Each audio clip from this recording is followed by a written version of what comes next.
Lecture du livre du prophète Isaïe. Consolez, consolez mon peuple, dit votre Dieu. Parlez au cœur de Jérusalem. Proclamez que son service est accompli, que son crime est expié, qu'elle a reçu de la main du Seigneur le double pour toutes ses fautes. Une voix proclame : dans le désert, préparez le chemin du Seigneur. Tracez droit dans les terres arides une route pour notre Dieu. Que tout ravin soit comblé, toute montagne et toute colline abaissée. Que les escarpements se changent en plaine et les sommets en larges vallées. Alors se révélera la gloire du Seigneur, et tout être de chair verra que la bouche du Seigneur a parlé. Monte sur une haute montagne, toi qui portes la bonne nouvelle à Sion. Élève la voix avec force, toi qui portes la bonne nouvelle à Jérusalem. Élève la voix, ne crains pas. Dis aux villes de Juda, voici votre Dieu, voici le Seigneur Dieu. Il vient avec puissance, son bras lui soumet tout. Voici le fruit de son travail avec lui, et devant lui, son ouvrage. Comme un berger, il fait paître son troupeau. Son bras rassemble les agneaux. Il les porte sur son cœur. Il mène les brebis qui allaitent.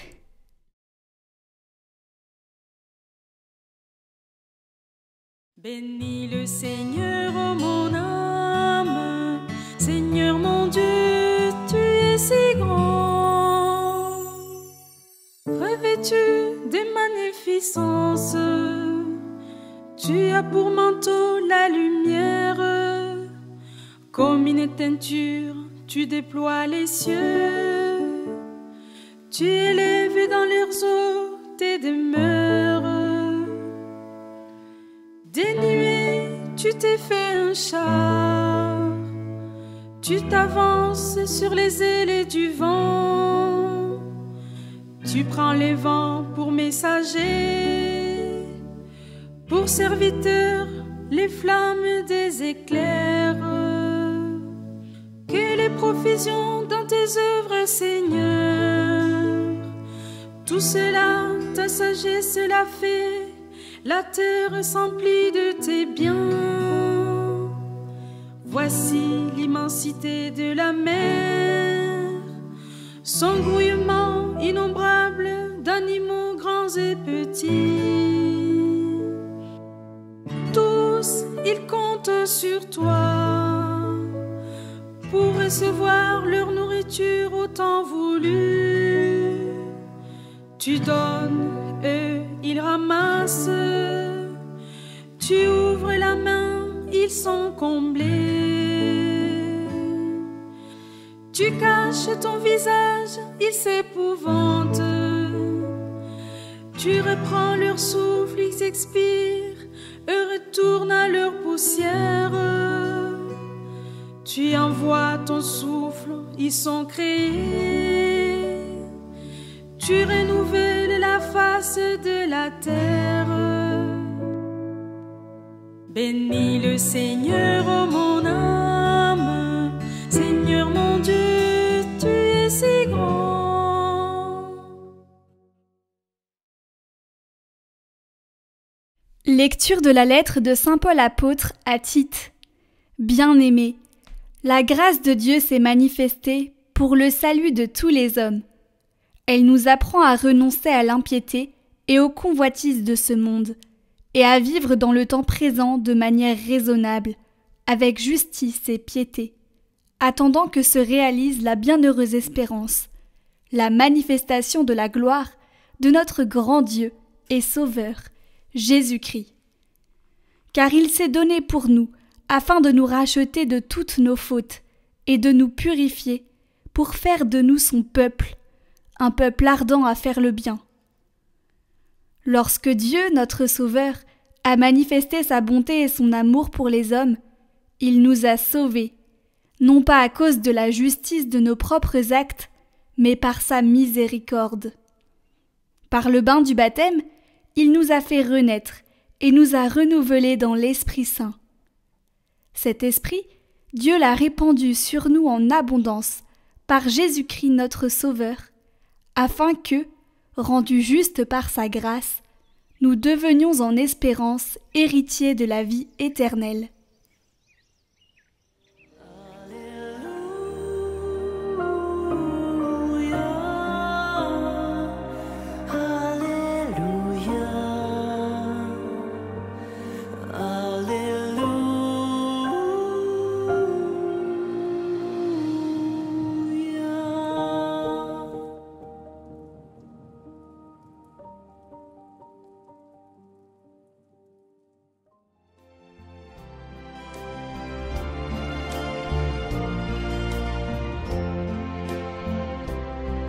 Évangile de Jésus-Christ selon saint Luc.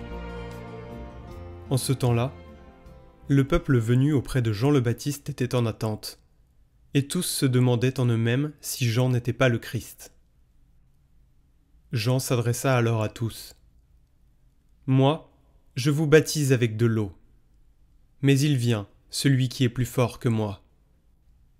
Je ne suis pas digne de dénouer la courroie de ses sandales. Lui vous baptisera dans l'Esprit Saint et le feu. » Comme tout le peuple se faisait baptiser, et qu'après avoir été baptisé lui aussi, Jésus priait, le ciel s'ouvrit. L'Esprit Saint, sous une apparence corporelle, comme une colombe, descendit sur Jésus, et il eut une voix venant du ciel. « Toi, tu es mon Fils bien-aimé. En toi, je trouve ma joie. »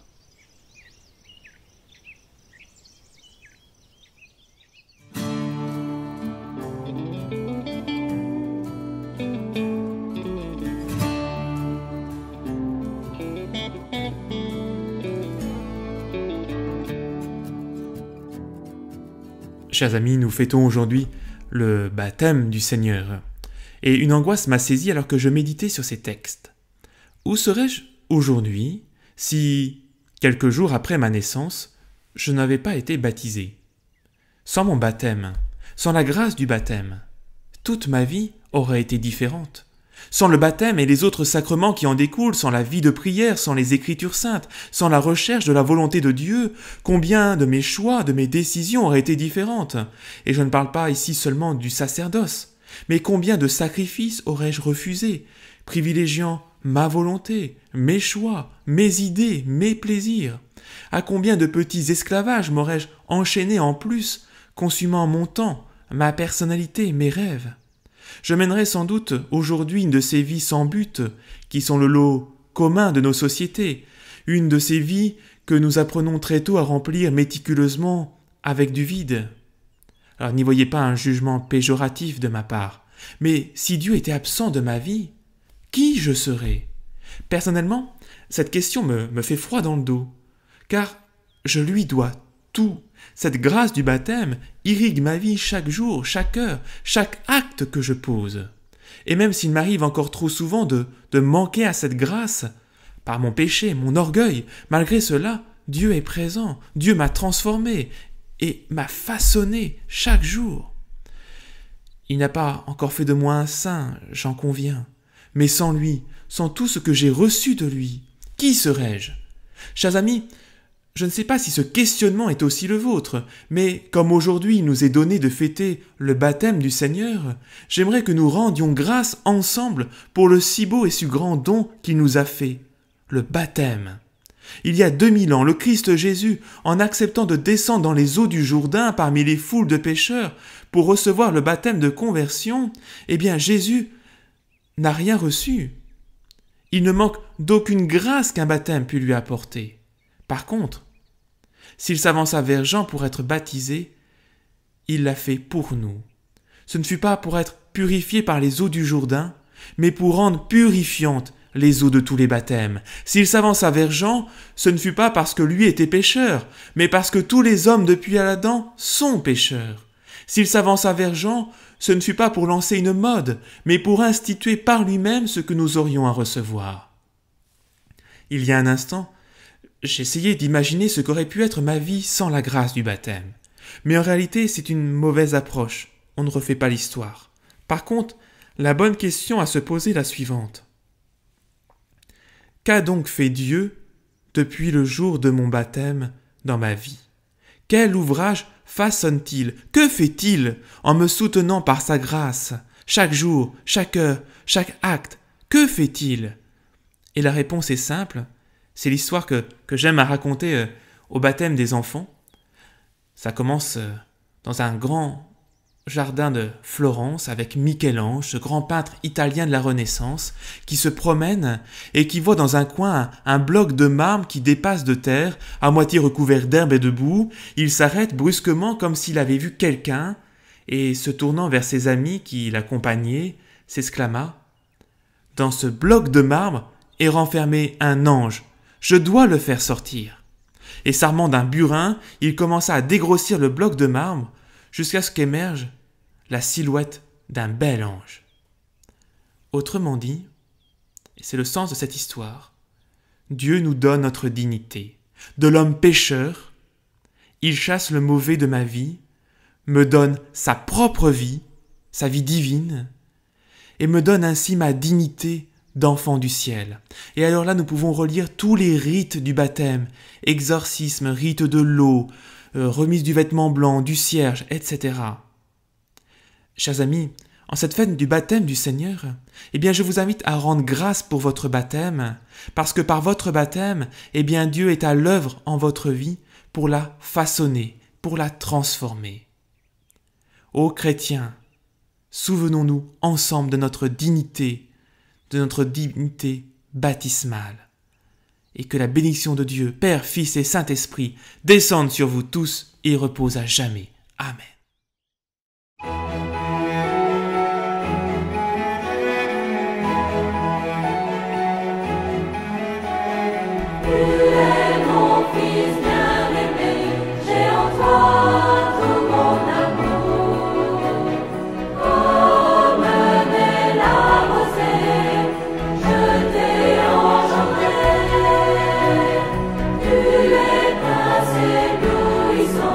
De puissance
toutes les intentions déposées en commentaire cette semaine. Notre Père, qui es aux cieux, que ton nom soit sanctifié, que ton règne vienne, que ta volonté soit faite sur la terre comme au ciel. Donne-nous aujourd'hui notre pain de ce jour. Pardonne-nous nos offenses, comme nous pardonnons aussi à ceux qui nous ont offensés. Et ne nous laisse pas entrer en tentation, mais délivre-nous du mal. Amen. Je vous salue Marie, pleine de grâce. Le Seigneur est avec vous. Vous êtes bénie entre toutes les femmes, et Jésus, le fruit de vos entrailles, est béni. Sainte Marie, Mère de Dieu, priez pour nous pauvres pécheurs, maintenant et à l'heure de notre mort. Amen.